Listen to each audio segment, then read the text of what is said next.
भारतभर यात्रेच्या स्वरूपात सामान्य माणसांपर्यंत पोहोचणारे काँग्रेस पक्षाचे नेते राहुल गांधीजी, राष्ट्रवादी काँग्रेस पक्षाचे आणि आम्हा सर्वांचे नेते आदरणीय पवार साहेब, शिवसेनेचे नेते संजय राऊतजी,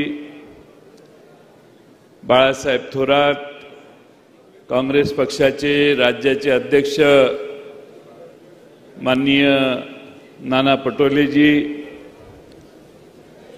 जयरामजी,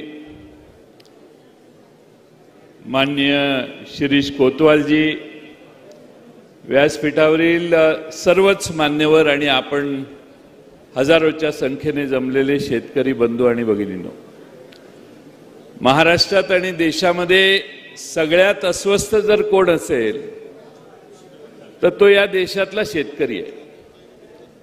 यापूर्वी देशातला शेतकरी दिल्लीच्या दारात जाऊन बसला. 700 पेक्षा जास्त शेतकरी मृत्युमुखी पडले, पण दिल्लीचं सरकार हललं नाही. आता पुन्हा एकदा गेल्या काही दिवसात दिल्लीमध्ये जाऊन शेतकरी मागतोय ती आधारभूत किंमत मागतोय. आमच्या मालाला आधारभूत किंमत द्या, काहीतरी व्यवस्था अशी करा. तुम्ही आम्हाला ज्या गॅरंट्या नको होत्या त्या गॅरंट्या द्यायला लागलायत, पण आम्हाला जी आधारभूत किंमतीची गॅरंटी पाहिजे होती तीच तुम्ही देत नाही. म्हणून सगळा भारतातला शेतकऱ्यांचा प्रतिनिधी दिल्लीत जाऊन आज बसलेला आहे. आज कांद्याची काय परिस्थिती आहे मी वेगळी सांगायची गरज नाही. आता येताना पवार साहेबांनी कांद्याच्या ट्रॉलीच्या ट्रॉल्या बाहेर बसलेल्या पडलेल्या बघितल्या आहेत. आज कांद्याला भाव नाही. काल 1500, 1200, 1400, 1700 या दरम्यान कांदा खाली आला. निर्यात बंदी उठवण्याची दानत या सरकारची नाही. केळी पाठवायची असतील तर बांगलादेशमध्ये आम्हाला केळी, संत्रा पाठवता येत नाही. द्राक्षाची काही फार वेगळी अवस्था नाही आहे. सोयाबीनचे दर पडलेले आहेत. आज या देशामध्ये कापसाचे दर देखील पडलेले आहेत. सत्तेवर येण्याच्या आधी जे कापसाला 10,000 रुपये मागत होते, सोयाबीनला 6,000 रुपये मागत होते, ती लोक आता काहीच बोलायला तयार नाही.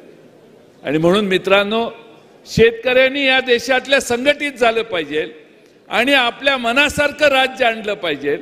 आपल्याला गॅरंटी पाहिजे ती आपल्या आधारभूत किमतीची गॅरंटी पाहिजे.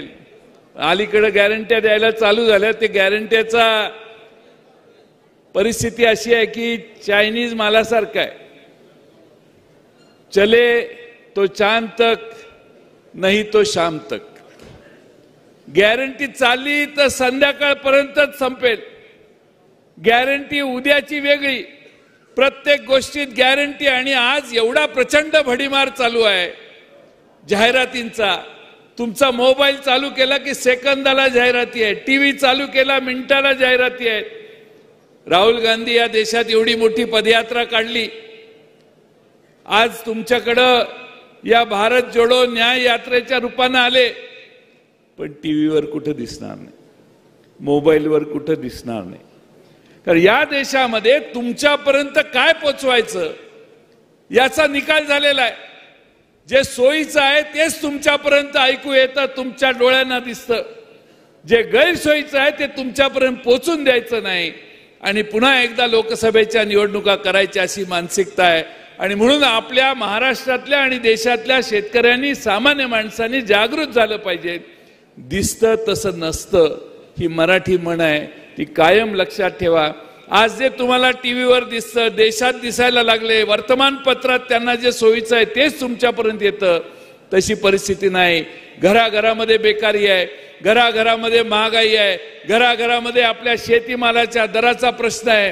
हे सगळे प्रश्न घेऊन भविष्य काळात तुम्ही सगळे लढाल असा विश्वास बाळगतो. राहुल गांधींचं राष्ट्रवादी काँग्रेस महाराष्ट्राच्या वतीनं मी मनपूर्वक महाराष्ट्रात स्वागत करतो आणि माझे 2 शब्द पूर्ण करतो. धन्यवाद.